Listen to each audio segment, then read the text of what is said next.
Welcome to Taking Care of the Earth, Each Other, and Ourselves, an Earth Day panel discussion organized by the Arkansas Citizens Climate League.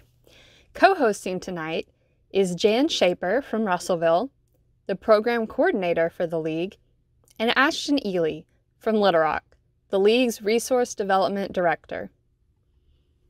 Every day at the League, we're encouraging peer-to-peer grassroots education and engaging on climate change and environmental justice. You can learn more about the League at our website, arkccl.org. Today is the 50th anniversary of Earth Day. Back in 1970, 20 million Americans, at the time 10% of the total population of the United States, took to the streets, parks, and auditoriums to sound the environmental alarm and offer solutions. We find ourselves in some different but still similar circumstances today. I'm so honored to have 4 outstanding panelists here for you tonight to help us make sense of where we are. Our panelists are Joanna Person-Michener, a mental health professional from Fayetteville. Art Hobson, also of Fayetteville, is a retired physics professor from the U of A. Chris Balos is a League board member and a climate advocate from Springdale. And Meredith Martin-Moats is a grassroots organizer and is coming to us from her homestead outside of Darnell. I'm going to turn it over to Ashton. Again, welcome everyone. Hi guys, as Jan said, I'm Ashton Ely. So I'll just introduce the panelists just a little bit further and then turn it over to them one at a time to talk a little bit more. And so our first panelist today is Joanna. She's a licensed mental health professional and climate advocate. She has a PhD in environmental dynamics from the University of Arkansas, where she studied a possible relationship between civic agriculture and community resilience. She has also done additional research in ecotherapy, nature connectedness, climate science, social capital, and sustainable food systems. Joanna? Oh, thank you, Ashton. I have to correct you. I haven't actually done research in all of those topics, just community resilience and civic agriculture and some in. I'm but sorry. Those are my research interests. No, thank you. Word interest. Yeah, this is an incredible honor to be asked to talk with all of you on this 50th Earth Day. It's just amazing. And it's an honor because I was asked by Dr. Robert McAfee, who I greatly admire, and also in connection with the Citizens Climate Lobby and the League, which is hosting tonight, which supports the CCL and Arkansas work. So my hope today is that just to share with you some of my own hopes at this time, hopefully as a means of encouragement, because we're going through some really very challenging times, but also insights, and not just insights of my own, but from others that I've been reading and learning from, listening to. This is certainly a time of great suffering and loss and fear. But I did hear the Admirable Van Jones say earlier today on another Earth Day webinar a great quote, and which embodies my own sentiment and hopes, is that breakdowns can become breakthroughs if we use them right. So I just think this is an incredible opportunity that we have for transformation. I also want to acknowledge that we have a great privilege that we're able to remain socially distant from one another and still use technology to stay connected and to spur on ideas and encourage one another. And we do this through digital means, and it's not something that is accessible to everyone. So, it is a privilege. Those of us that have these kinds of privileges need to do all that we can to engage for social and ecological justice at this time, and hopefully to encourage others to engage maybe for the first time. I kind of feel like I'm getting back into things after about a 5 or 6 year time period. I was working on the PhD at that time too, and things like that, and becoming a mother. And but I feel just very thankful to be here with all of you tonight. I could go on, but do I have any more time? Yeah, you have some time, but you don't have to take up all the 5 minutes. No pressure to anyone. Oh, no, I can. I just wanted to make sure I wasn't going over. Yeah. You're good. I'll let you know. Okay. Okay, thank you. I want to say that, you know, what is so incredible, one of the incredible things about this virus is that it doesn't have any borders. It doesn't know borders at all. It doesn't know national borders. It doesn't know racial borders. I'll say something about that in a second. It doesn't know class borders. I think this is particularly important at this time. Certainly, those in poverty and people of color are being disproportionately impacted by the virus, you know, due to pre-existing disparities in our food and health and social systems. But the virus impacts us all. And because of this, because it is so leveling, there is incredible opportunity for transformative change, like true deep change, to develop a new and cleaner and hopefully fairer economic and social system and way of life. So I think this is where I find a lot of hope myself. So it's a time that we can ask ourselves, what do we want, and how are we aligning ourselves with life, with the life-giving systems that planet Earth gives us, you know, that we have now, but that are extremely taxed and challenged at this time. And the virus is teaching us how interconnected everything is, which is something that is always true, but it's something that we can easily lose sight of in our, especially in Western culture, that tends to be more, has a tendency to categorize and compartmentalize, and, you know, our thoughts are like that, you know, because this is an aspect of our culture. So it's the way that we think, and it's an illusion. It's an illusion. The virus is showing us how interconnected that we truly are with the natural world and with each other, you know, regardless of class, regardless of race or gender or nationality, and all these ways that we find to separate ourselves from one another. And it's teaching us also that we are vulnerable. It's teaching us that we're vulnerable. If we do not embrace this truth of interconnection and interdependence, then we're even more vulnerable. Because interconnection and interdependence is the way that the Earth's ecological systems work, and we are a part of the Earth's ecology. You know, whether we, you know, realize it or not, you know, whether we're cognizant of it or not, we're a part of it. And right now, you know, in a lot of ways, we're impacting those systems very negatively.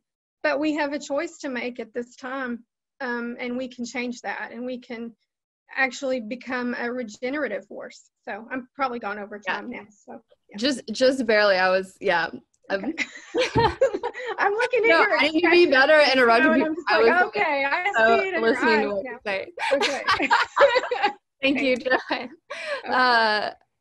Thank you. And so next up is Art Hobson. He is a retired professor of physics from the University of Arkansas, and he has written numerous papers, including 2 college and books, including 2 college physics books for non-scientists, and a non-technical book called Tales of Quantum, which I would really love to check out. And he also regularly writes an op-ed column for the Northwest Arkansas newspaper. All right. Yeah, I have a lot of fun coming into my office every day. I came here ages ago, 1964, and I retired in 99.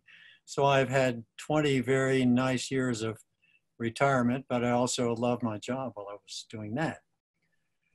When I'm here in my office where I am now, I think about quantum physics and that book, Tales of the Quantum.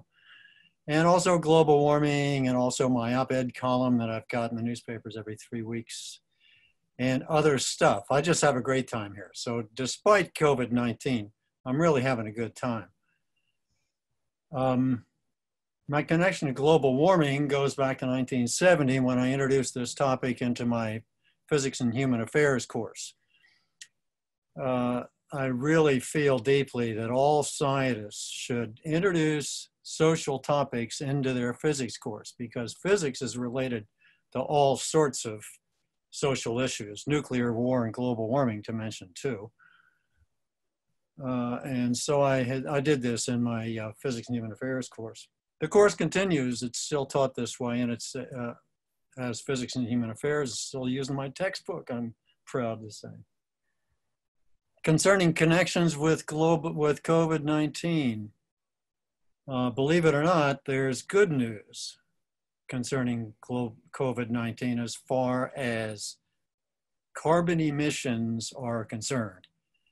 This disease is going to drive down the world economy to the tune of 2 or 3% decrease in the world economy in 2020.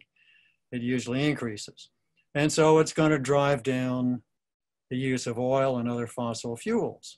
And so we're going to see a decrease in emissions in 2020. And this is very important, and it's significant. We usually increase emissions by 1 or 2% every year, year after year after year. Now we're going to decrease it by 2 or 3%, and we need to keep that going. You need to think of emissions as our contribution to a huge reservoir of excess carbon dioxide that we have pumped into the atmosphere since the industrial age.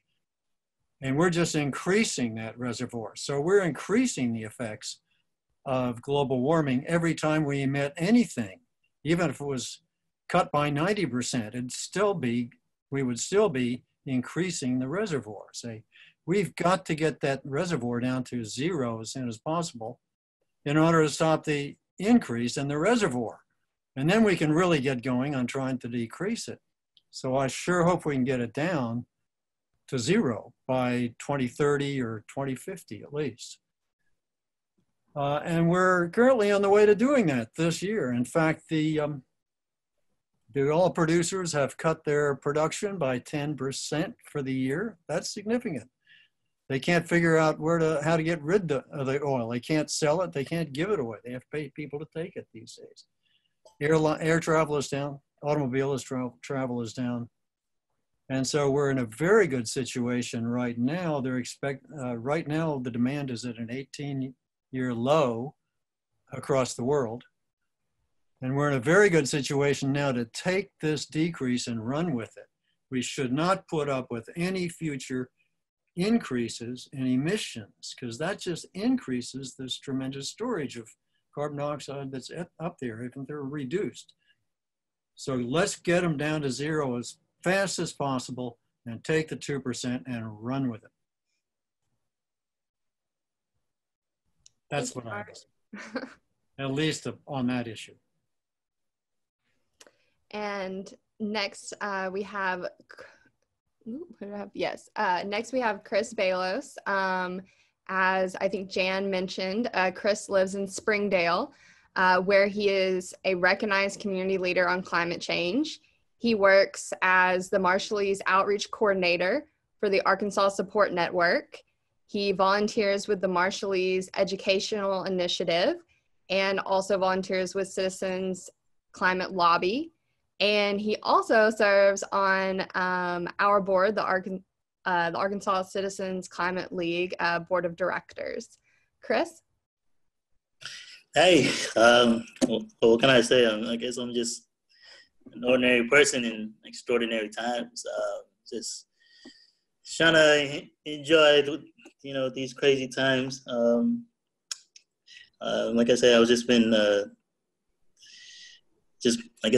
floating around in time, and then all of a sudden, I started getting aware of this issue on climate. Then not too long ago, like in 2016, 2015, pretty much when the Paris Climate Accords were, taken taking form.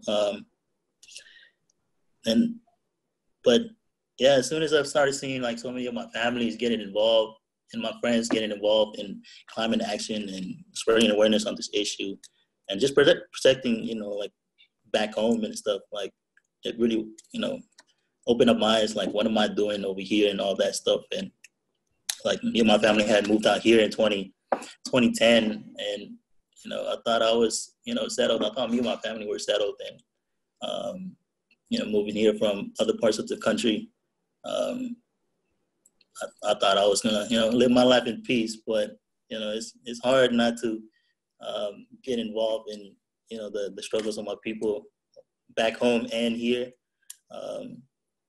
So I think a lot of my community work has to do with my awareness of how climate change affects back home. And, got to be honest, like I really didn't realize like what I was getting myself into as soon as I thought I was just gonna, post some stuff on Facebook, stand on the street, holding signs. And, but it got to the point where like I met so many people I never thought I would befriend it or go to places like DC and lobby members of Congress, coming from my background. So it's just crazy, seeing, like the kid from the islands grew up in, the ghettos of Sacramento, and then, doing community work, which is, I feel like, this is crazy, like now I'm, doing panels and stuff, like, which I just barely started understanding what a panel is, like within the last 2 years and stuff. So yeah, I'm just happy to be here, and like, I'm just glad that people are, willing to hear my story, which is, I feel like it's getting annoying because a lot of you, heard it already so many times. And, but yeah, I don't want to take too many, any longer, because I know we got a long schedule ahead. So. Well, thank you, Chris. And last but not least, we have Meredith. She works at the McElroy House, sorry for my mispronunciation, Organization for Cultural Resources in Central Arkansas. And she is the director for the River Valley Adult Learning Alliance, and also runs a small farm and flower business with her family. Meredith? She there? Hey, I think you're muted. Oh, I can say something. Yes. Okay. Hey, everybody. Thank you for that. Yeah, my name is Meredith. I'm in Yale County, outside of Dardanelle, in a little community called Harkins Valley. I do have internet via a hotspot off my phone. So if at any time this quits working, y'all just tell me and I'll call back in, because some days I have decent internet and some days I don't. Anyway, I'm really excited to be part of this. I've lived in lots of different parts of the state over the years, and now I'm actually back home, and I'm living on the same land that my grandfather once ran a truck patch on, which is like a small plot of land that you raise vegetables on. And so feel very connected to this place and very privileged and lucky to be able to be living out here.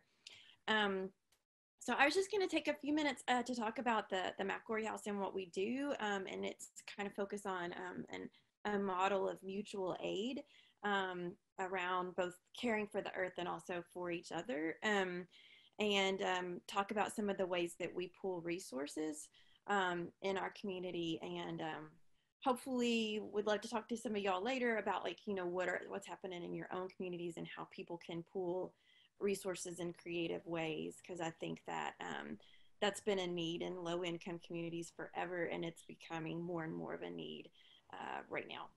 So yeah, so the McElroy House organization is totally volunteer run. All of us just give time to it. It's both a literal house in Dardanelle, very tiny house, but it's also kind of an idea around this idea of community work for people to come together across differences. And we have a membership board that's all Democratic. So we make all of our decisions collectively, including the use of our budget is like totally voted on. So I'll read you our mission statement because we actually put together a new one via the group recently. So McElroy House is a beginning and a journey, a brave space to unravel racism, xenophobia, and bigotry, to weave together a just and kind small town community. We accomplish this by coming together across differences and practicing our humanity through gardening, crafting, and granny skills. We are women-led, lending and nurturing order to our intergenerational root work. So I'll tell you a little bit about what that means. So granny skills, it's kind of just a phrase that we use to mean things that have been passed down in generations or maybe haven't been, like gardening weeks, for example. Some of us grew up learning how, some of us have had to learn from books or from other people. And we're intergenerational. So I think so often community organizing is very geared toward like adult spaces only. And I think that keeps a lot of times people from, from some of the most needed community leaders from coming in a space, because especially people who don't have a lot of money can't pay for childcare to go to a meeting, right? So anything that we do, it is intergenerational. Like you bring your kid with you, you can bring your grandma, whatever, like everybody is always welcome, especially young kids. So we have like craft nights with Carrie. She's one of our main organizers, and she's doing those virtually now. So if you'd like to be part of a virtual craft night from some ladies from Yall County, you are most welcome to join that. They do knitting and crocheting. We do a lot of mutual aid work where we pool our resources. So that idea is like, we're not a charity model. We believe that everyone has something to give and everyone needs something. And so we try to figure out how we can share. We do a lot of living room conversations. So those are like bringing people together to talk about issues that affect our community. We've recently been having a lot of community conversations about rising anti-immigrant sentiment in our community and how we push back against any narratives that would be anti-immigrant. We do a lot of skill shares. So we've had like seed swaps and cloth diaper workshops, and pretty much if we get asked for a skill share on something, we try to figure out how to find someone who can teach us.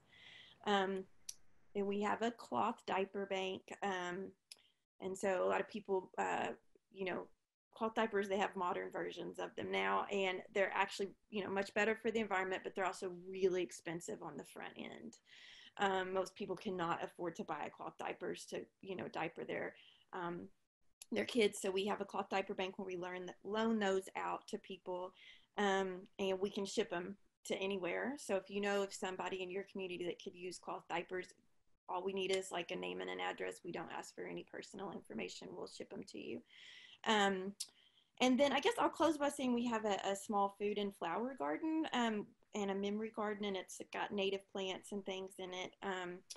It's not a community garden because we don't really have the capacity to, or the space to really be a community garden. But it's more like a teaching garden in the sense that people can get in there and learn by doing.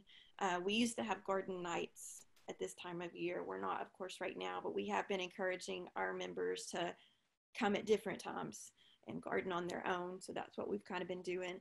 We're wanting to put together a little seed bank out front so we can pass along seeds and plants and stuff, since we can't really do any swaps. So anyway, those are some of the models that we're working with, and we hope that like people are, coming up with mutual aid kind of work in their own communities, and it'll look really different wherever you are.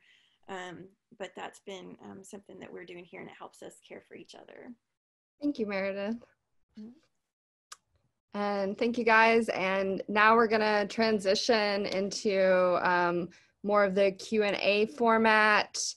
All of these questions are open to all of our panelists. And as Jan said, if anyone listening has any questions throughout this discussion, or anything that you wanted to talk about that maybe I don't hit on, please comment them in the chat section, and we'll get to them at the end.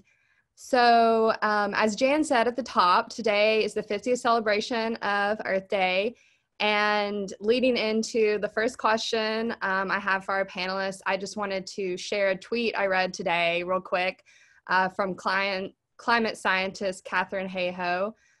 She said, "It's not about saving the planet as if we are somehow separate from it and can altruistically save it. The Earth will be orbiting the sun long after we're gone.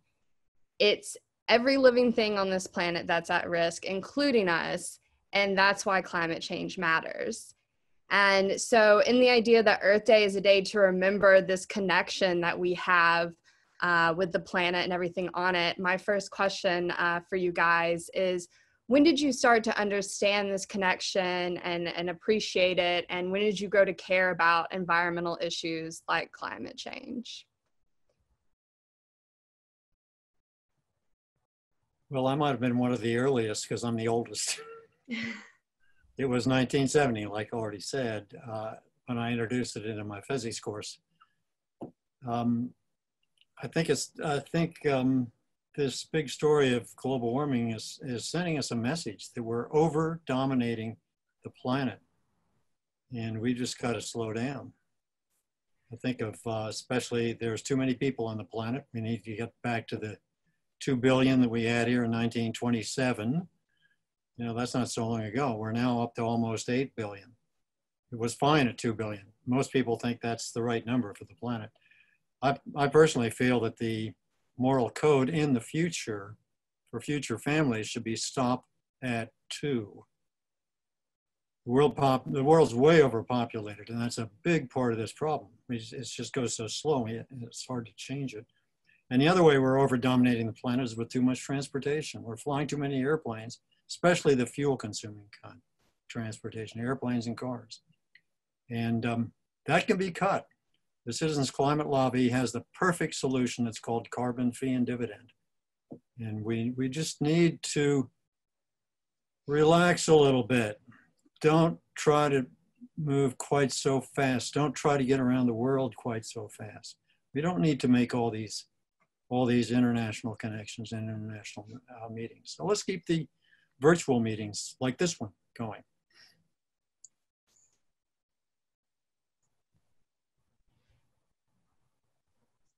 So did we just jump in?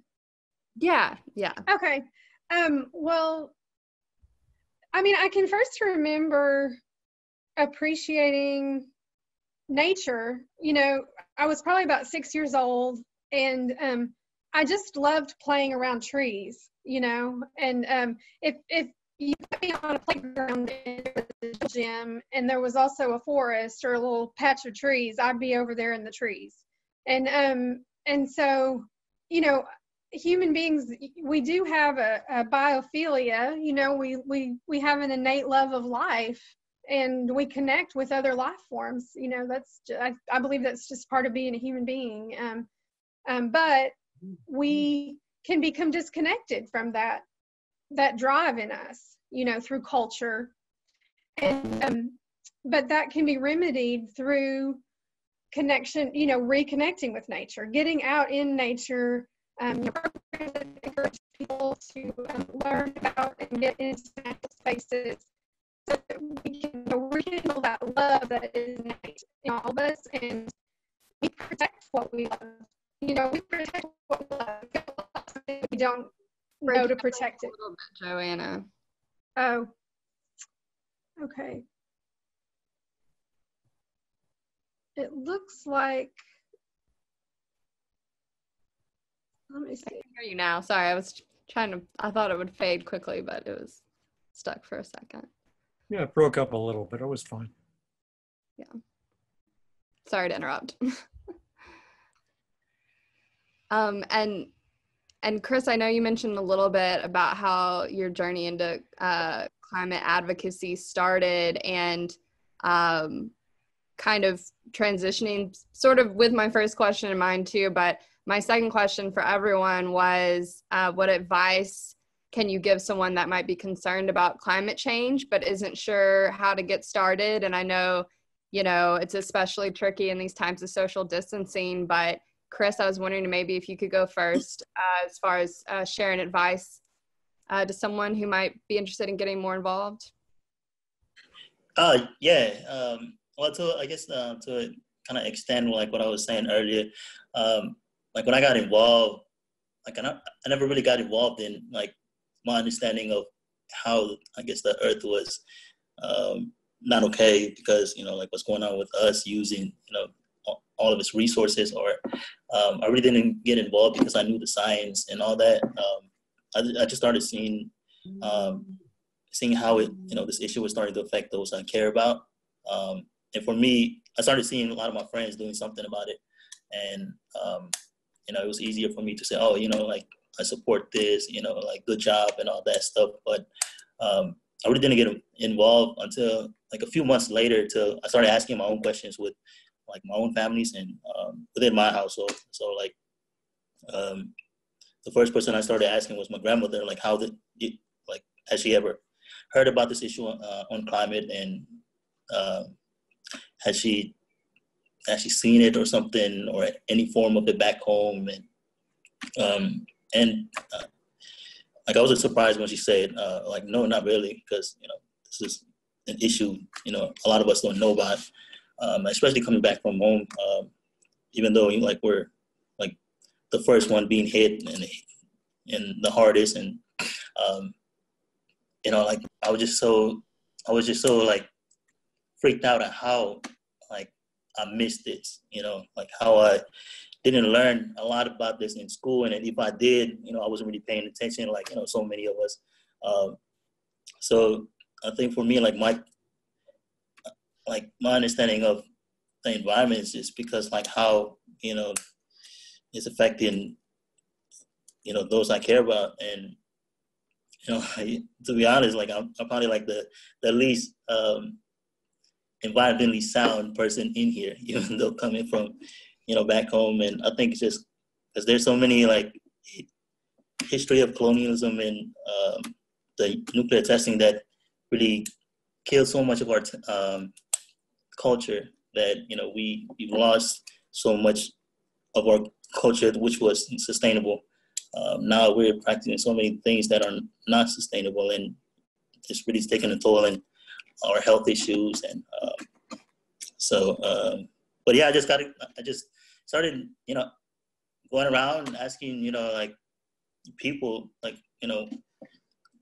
like I started doing my own research, and surprisingly, like it really didn't take long, because as soon as the first thing me and my friends did was get involved with one of I think it was like a protest Omni and a few others were conducting, and we just kind of like contacted Omni, like Gladys, and asked them how we can help out and stuff. So she's like, hey, we're doing some doing science and all that stuff, so if you guys want to come. So I took two of my friends who really didn't want to come, but so we just went and started doing science, and I met some members from CCL in that protest, and it just kind of like like a snowball effect. So I think for me, I just started going to meetings like these, like CCL meetings, going to as many meetings as I could, even though like a lot of the meetings I was going into, like it was really shocking for me, because I really didn't understand what people were talking about. People were speaking English, but it was a different kind of like English I really didn't understand, because these were professionals, experts, and it was just, for me, it's just like trying to obtain as many resources and knowledge as I can. So I would say, like over here, just look to like your local environmental groups that's already doing something, whether it be in the schools or just like one of these nonprofits. So I would start there, but I would, before that, I would say start asking your own questions of how this affects you personally, because if you don't understand how this issue affects you, then you probably can't be like committed to this, For sure. to anything. So yeah. Thank you, Chris. And I think it's very powerful to, have an example like you of someone who, you know, isn't a climate scientist, you know, or anything. And that's, you know, my background as well, coming at it as a novice. But does anyone else, you know, especially during these times where, you know, we can't get out there and protest and stuff, does anyone else have any quick word of advice for how people might be able to do something? I think we need to be listening to the organizing in Indigenous communities. They are leading the way on what this means. And so I feel very strongly that if we care about climate, we need to be working alongside some of the stuff that's happening all across the nation in Native American communities, which are still very much alive and organizing. So to me, that would be that's what I've been doing a lot of reading around. And yeah, so there's all kinds of amazing organizing coming out of tribal communities. So, you know, I think we're learning a lot right now about how people and government and everyone is responding to this current pandemic. And I was wondering, how do you guys think this could help us repair in response to climate change and any other crisis that might occur? I mean, I think that it shows that anything that's happening hits vulnerable communities the hardest, the first. Mm-hmm. And so that is true for anything to do with climate change. And so some of our lives may not be that impacted, but that means we have a lot of privilege if that's the case. And you know, so I think that there's that. And then, but I think beyond that, I think local food systems are huge. I mean, that's connected to everything. And I feel like if we're not thinking about local food systems and the transportation involved in industrial ag, and thinking about like what it means to have local based resources, you know, I mean, I feel like there's such an opportunity right now. I know that as a small grower and as somebody who works with like restorative agriculture, like people are willing to have conversations around local food access now that people would not have 3 weeks ago at all. Because people are like, oh, we just go to the store, and it's like, hold up. Like you cannot make certain that that's going to be a reality. And so I feel like we have such an opportunity, those of us who work with any kind of food issues, to really take this moment and say, the way we have a warehouse and shipping mentality around food production is fundamentally unsustainable. Yeah, people are willing to think in ways that they've never thought before. And I think that's huge. And I think it needs to be not just like, you know, thinking about farmers markets, which is great. Don't get me wrong. I work with a farmers market, but I'm also talking about things like food banks. Where do food banks get their resources? Or food banks partnering with, you know, it's not just about like moneyed people being able to buy organic vegetables. It's about like food access for everybody. So I feel like so passionate about that right now, because people are just really willing to be innovative in a way that I haven't seen before. I get so many emails like, how do I get chickens? Like I've had like 18 emails this week about how to raise chickens, you know, but it's great. I mean, I love it. It's wonderful. So yeah, I feel like that's an opportunity. I think we're learning two big lessons that are opportunities. One of them is that big changes, sometimes catastrophic changes, can happen quickly. 1 month in China changed the world. And everything was changed. And everybody was going around saying, geez, everything is really weird now. Well, things can be weird again. These big transformations can occur. Nuclear war really can occur, a big nuclear war. Climate discontinuities can really occur. Antarctica can start to melt rapidly and raise sea levels rapidly. And good changes can occur.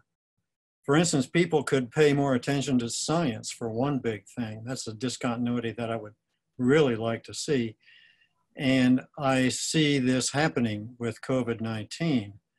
We're paying more attention to the scientists, and we're beginning to dismiss people like Trump, who goes by his intuition and his feelings and his gut reactions rather than by the evidence and reason. We're beginning to see these people as fools.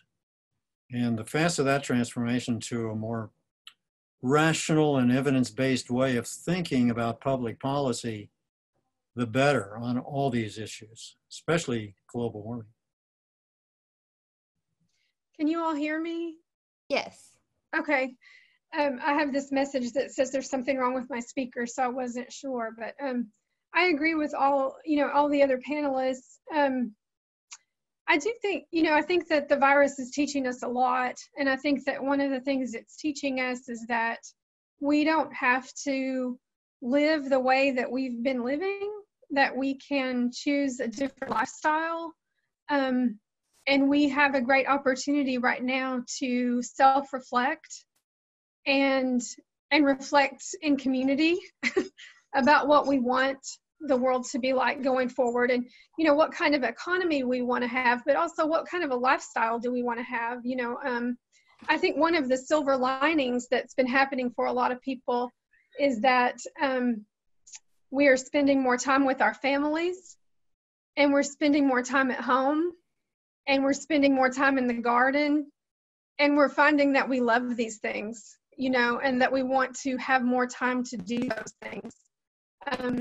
And it has an incredible positive effect on us emotionally, psychologically, spiritually, and it will bolster our resilience going forward. So I mean, there's many more things that the virus is teaching us, but I think this is a really important lesson. And as people realize this opportunity, what they've been missing more, I think, we feel it, but when you really experience what it's like to live differently, which is, happening for many of us now, not for everyone. I mean, there's people that are on frontline healthcare workers and other essential services in grocery stores, and people who are suffering from the illness itself, are not necessarily having those kind of chances and those opportunities.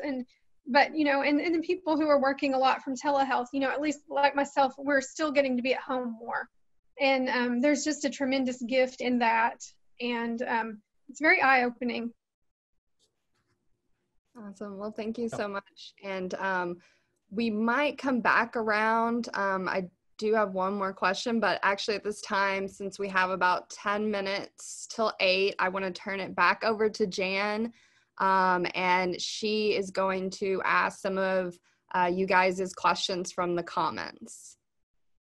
Thanks to everybody who's putting questions into the chat. I really appreciate it. And this would be one for Joanna and also Meredith, I think. So we are definitely seeing a lot of unity at this time, but there's also a rise of some factionalism that's going on. And how would you say we could overcome that? How can we overcome this this factionalism that, in addition to unity, is emerging? Can I start? Is that okay? Can you hear me? Yes. Yeah. Okay. That's a really thought-provoking question, and I don't know that I have some great wise answer for it, but I do think that we can work on not contributing to it.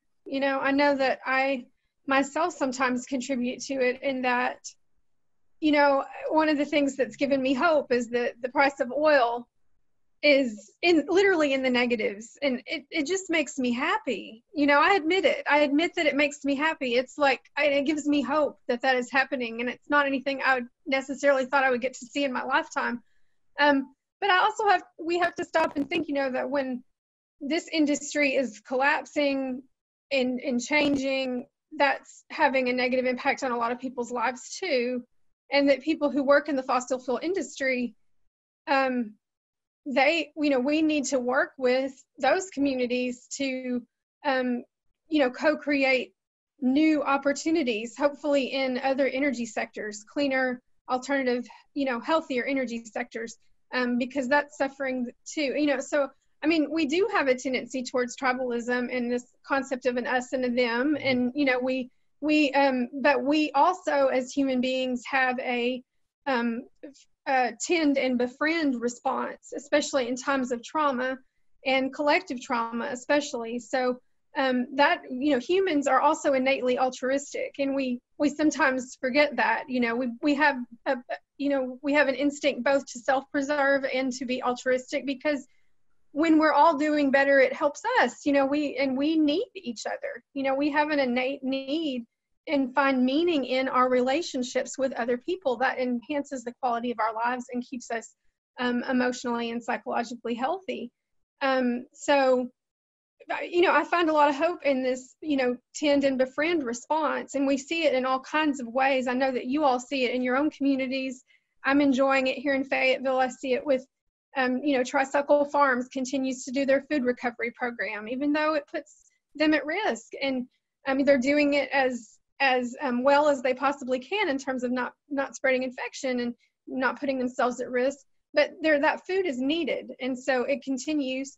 And, I saw on Facebook yesterday, there's a fake mayor, calling himself the fake mayor, who is, a young man who is making sure that he is getting food to people that need it. And there's an organization that came along called Yolidarity, that is, working with other nonprofit organizations to distribute food and just deliver it to people's doors and not have any social interaction, but to do it as low risk as possible.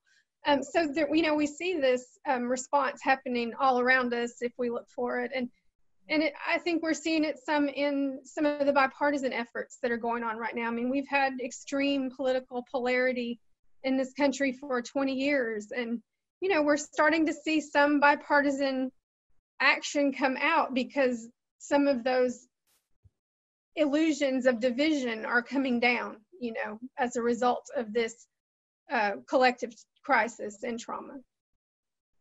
Thank you for that, Joanna. And Meredith, what would you like to add? And you are muted. If I can unmute you. There you go. I muted myself a minute ago because one of my children came in. Yeah, no, I love that question. I mean, I think it's a huge one. It's something we focus on at the McElroy House a lot. Well, I mean, I think that I have two hopefully short answers to that. I think one thing is some division is normal. And I think that part of what we as community workers have to do is learn to sit with discomfort better. I think that's part of it for starters. Like when people work on issues they really care about and you want to find commonalities, I think it's really possible, but that is never very easy. It's often incredibly uncomfortable and it takes a lot of work. So, and it doesn't usually feel very good, especially on the front end. So I think part of it is we have to get better at discomfort, at holding it within ourselves, at holding it in a room. And I think that's part of it. But I think also that, my experience is that people do have a lot in common, especially when we think intergenerationally. Like, I don't know any parent that doesn't want their kid to grow up in a safe community. I don't know any adult caregiver who doesn't want their older parent to have good health care and a safe place to live and to die with dignity. Like, and so I think part of it is like trying to find those like commonalities and then working out from there, while at the same time holding that, we may have some core truths that we have to hold on to. I know for us at the McElroy House, we always say that everyone is welcome in our space. But if you happen to believe that someone is lives matter less, you're not going to fit in with us, because we believe that everyone is welcome there, literally everyone. And so I think you can, kind of set some ground rules about how you partner with people and have ethics around that, but then also find commonalities around, but I don't think it's easy. I think it's beautiful and it leads to some really beautiful work, but it can be very, very challenging. And so I know for myself, sometimes I have to enter into community conversations and I literally have to tell myself that's about them. That's not about me. I will not take that personally. I'm going to move on right now. Like, you have to kind of you have to just be and listen to other people and be like, maybe my perspective isn't the most educated one in the room. So I'm going to take a seat back. I'm going to listen. And, especially if somebody says something that challenges our realities, sometimes it's time for us to listen, So Yeah, I love that question. I feel like I could ramble about it like forever, but I think it's an excellent one. And now when we have extra time to meditate at home, maybe we can all work on it. Can I Joanna and Meredith. Oh, Art, I have a specific question for you, if I could jump to a different question. Oh, okay. Is that okay? So Joanna and Meredith, thank you for your answers. And Art, this one is for you. It's from Susan Jordan. She says, I was in your physics and human affairs class in the 1980s, and I remember you saying the 3 things we can do individually, that we can individually do to help the earth were, don't drive your car, don't drive your car, don't drive your car. Would that still be your advice today? Yes, this is by far the largest emitter for almost every individual, unless you ride airplanes a lot. And then that would become the biggest one. It's cars and planes that are the big ones for individuals. And so get out of your car. That means build smaller cities that aren't sprawling so that people can walk and ride their bicycles. Besides, it's much more fun to ride a bicycle than it is to drive 2 tons of steel just to get to your place of work or something. Who wants to do that? And then look for a place to park. Yeah, I would still give that same advice for individuals. Excellent, timeless. I'd just add a quick one about the differences between people. I really agree with the idea that listening is all important. Listen to the other side. But don't get angry at them. Be agreeable, be nice, be friendly, disagree agreeably. You should never get perturbed just because somebody disagrees with you. They're not calling you a bad person just because they disagree with you. Don't call that other person a bad person just because they disagree with you. Even if they're the worst Trump supporter in the world, in your opinion, and you really don't like Trump. Don't get on that kind of a kick. Talk about the ideas and agree and disagree agreeably. Be nice, in other words. Thank you so much for that. I'm going to toss it back to Ashton. She has one quick closing question for our panelists. Yeah, and I just want to say, if the panelists are willing to stick around, if anyone else has any more questions they want to put in the chat, we can do that. But I really wanted to end on a light and kind of fun note. You know, during these times of social distancing and everything, I know you guys mentioned a little bit about what some of you guys are up to, but is there anything specifically really getting you through the days, whether that's a specific hobby or podcast or book or album that you've been reading or listening to or doing? Reading? I love to read. Yeah, any recommendations that you've been? I'm reading a book called Black Wave by a Lebanese woman who grew up there. It's about the mess in the Middle East and how it relates to Islam, actually, although she's Islamic. It's quite a history. I've never seen a history like this. It's a cultural history. It's a cultural and religious history of the region. And that's what defines the region, really, is their culture and religion. It's not really about economics and politics, although those enter in. It's a great book. Kim Goddess is the woman's name. And the book is called Black Wave. I think it's called Black Wave. Awesome, thank you. Chris, anything you've been listening or watching or doing to get you through the days?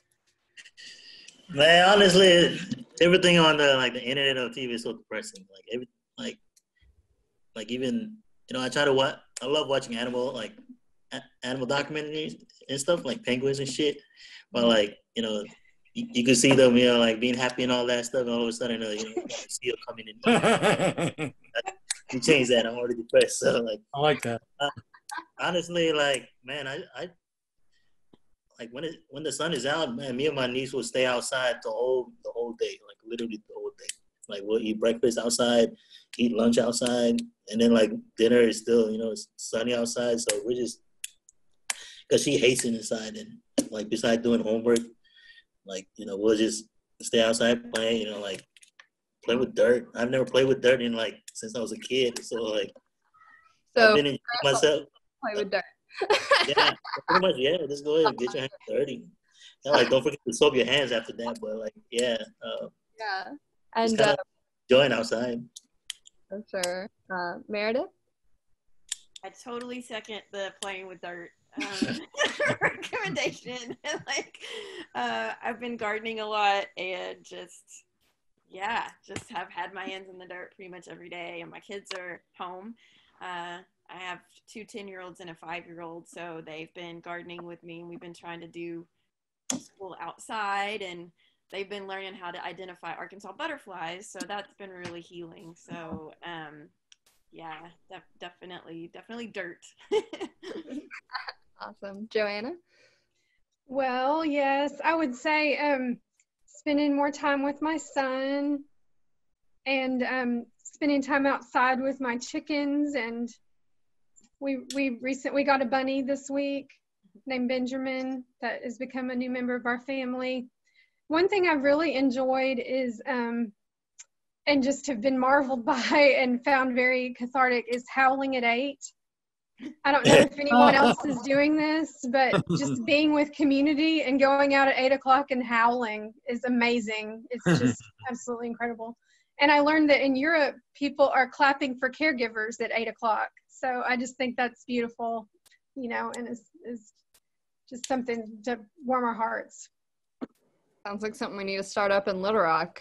I'm down to Howling at 8, I highly recommend it. You go outside, you're socially distanced, or you're with people that, that are part of your close family group, and just howl at 8, and you can hear people all around you depending on where you live, and, your neighbors doing the same thing, and it's just a bonding experience with your community for sure.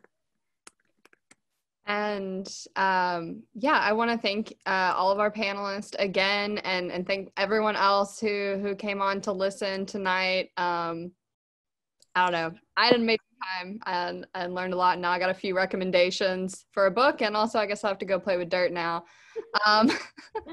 But yeah,